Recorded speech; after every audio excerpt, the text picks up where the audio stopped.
Gripe aviária H3N8. Eu vou pegar a reportagem da CNN aqui. Eu resolvi trazer essa reportagem porque ela foi muito bem escrita e ela resume exatamente o que a gente precisa saber sobre isso, tá? E vou adicionar alguns detalhes mais técnicos para a gente ter ideia. E sobre a hepatite, eu no final respondo mais dúvidas, tá bom? Porque tô vendo que você tem muita dúvida aqui sobre exame. Vamos lá. Então vamos falar de gripe aviária. A China relatou o primeiro caso humano de gripe aviária H3N8. A autoridade sanitária do país informou que o risco de transmissão é baixo. Então o que é isso, tá? A gente conhece muito bem o H1N1, o H3N2, tá? Tem o vírus H5N1, são vírus aí de gripe humana, gripe aviária, gripe suína, né, que são famosos por já terem causado surtos e até pandemias aí. E é muito comum que o vírus da gripe, ele mute muito rápido, ele tem a característica, o vírus da gripe, diferente do coronavírus, ele é muito mais mutável, ele praticamente não corrige alterações no DNA, ele não tem mecanismos de correção do RNA dele quando ele faz a multiplicação, então ele é muito sujeito a um processo que a gente chama de deriva antigênica. Ele vai trocando a sua proteína de superfície, que no caso são a proteína H e a proteína N, ele vai trocando partezinhas dessas proteínas, exatamente como a gente está acostumado com o coronavírus, virando novas variantes. O influenza, que é o vírus da gripe, ele faz isso muito rápido, principalmente influenza A, que é o tipo mais preocupante para nós hoje, tá? Ele faz isso muito rápido. Então a gente tem várias vezes aí uma H1N1 com diferenças pequenas, seria uma variante de H1N1. A gente teve H3N2 Darwin, que é a variante Darwin lá, que teve o problema no Brasil no ano passado, início desse ano, né? Então tem essas pequenas variações. Mas em alguns momentos, o vírus da gripe tem um outro fator que faz com que ele seja muito mais perigoso para causar novas pandemias do que o coronavírus, que é a questão de mudança antigênica, que é um processo que poucos vírus fazem e o vírus da gripe tem essa capacidade. O que acontece? Como ele tem afinidade por vários animais, como aves, porcos, seres humanos e outros, você pode ter em fazendas ou em situações em que esses animais convivem a troca de vírus. Então, o que acontece? Um vírus que está no porco, ele pode saltar para uma ave que já está infectada com o vírus da gripe aviária. Esses vírus entram na mesma célula e trocam material genético. Então, o que aconteceu com H1N1 foi mais ou menos isso, tá? O que aconteceu com a pandemia de 2009, com a gripe suína, foi mais ou menos isso. Então, uma ave transmitiu o vírus para o porco, o vírus entrou nas células do porco, onde já tinha o vírus de porco, e esses vírus combinaram para formar um vírus que era capaz de infectar seres humanos. Olha que interessante. Então, o vírus da gripe ele faz essa recombinação genética, tá? Então, isso favorece muito com que se surjam novos vírus, e aí a gente vai ver nessa recombinação, a gente não tem variantes, a gente tem novas cepas. Eu não sei nem se é chamado de cepa aqui, tá? Mas eu vou dizer cepa aqui para fins didáticos. Mas a gente tem então um H3N8. A gente poderia, nessas trocas, a gente tem o H4N1, H5N1, H10N3, tá? Então, nessas trocas de antígeno, realmente, o vírus muta muito. Então, você tem uma nova, quase uma nova estirpe de vírus que pode ser capaz de infectar o humano. Então, a gente tem que ficar monitorando isso.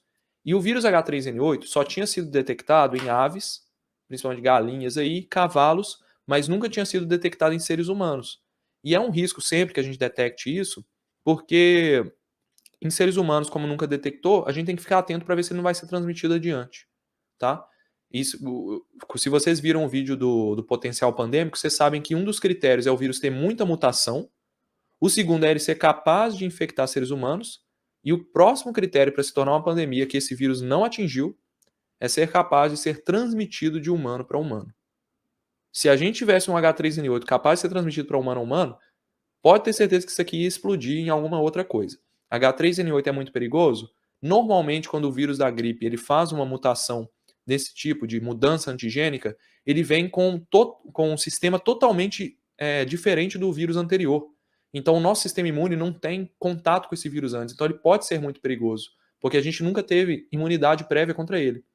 Então, por isso que é uma forma dele infectar mais pessoas, é uma forma dele se manter ativo. Então, a notícia em si preocupa, mas eu vou explicar o porquê que preocupa, tá? Então vamos ler um pouquinho aqui. A China registrou a primeira infecção humana da variante H3N8 da gripe aviária nesta terça-feira, dia 26, a Autoridade de Saúde Sanitária do país, que acrescentou que o risco de transmissão para outras pessoas é baixo. A infecção foi descoberta em um menino de 4 anos, da província central de Henan, que havia desenvolvido febre e outros sintomas no dia 5 de abril. Nenhum contato próximo foi infectado com o vírus, afirmou a Comissão Nacional de Saúde em nota. A criança havia tido contato com frangos e corvos criados em sua casa, acrescentou a nota. Então o que é isso, pessoal? O vírus já circulava nesses frangos ou nesses corvos aí que estavam na casa do menino, transmitiu o vírus para o menino. Então o que aconteceu? Spillover. Essa palavra técnica significa salto zoonótico. É quando um vírus salta de um animal para o ser humano. A gente está dando oportunidades para que esses vírus adquiram mutações capazes de infectar humanos e de ser transmitidos para outros seres humanos, tá? Então o que aconteceu foi isso, o menino teve contato com uma galinha infectada.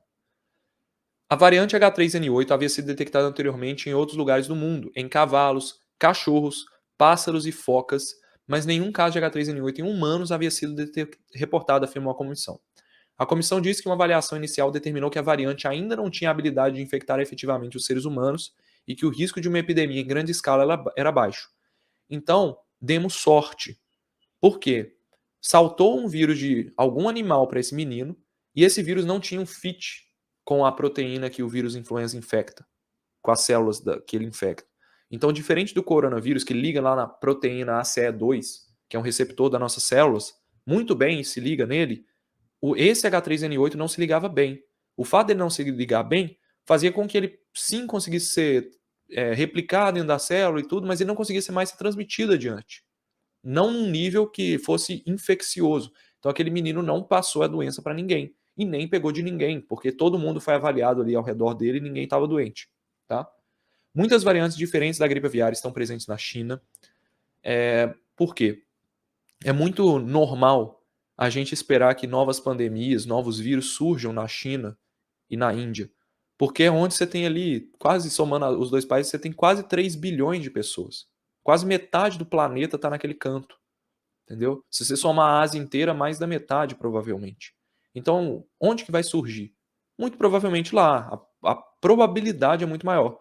Além disso, você tem grandes criações de animais e a China tem um problema frequente com criação de animais, porcos, galinhas.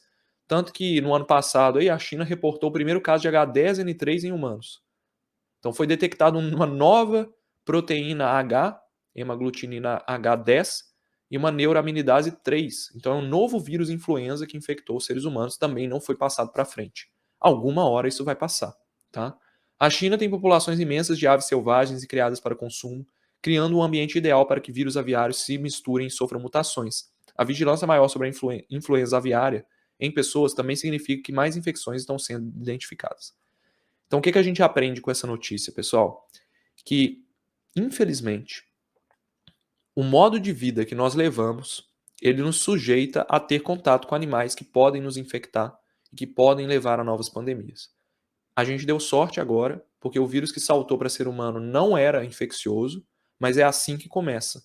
E para fechar aqui, ó, só para mostrar para vocês aquela questão da deriva antigênica e da mudança antigênica, o que é a deriva antigênica? Você já tem uma cepa, por exemplo, H3N2, ela faz uma deriva antigênica, ela muda um pouquinho, então aparecem uns pontinhos verdes aqui, nem sei se vai dar para ver, na frente da proteína dela que infecta a célula. Já a troca antigênica, vem um vírus humano, por exemplo, H3N2, junta com um vírus aviário, provavelmente em aves, e formam aí um vírus que tem as duas proteínas. Então ele tem proteínas azuis e proteínas vermelhas, né? Então ele fica mutado das duas formas, tá? Então é mais ou menos isso aí.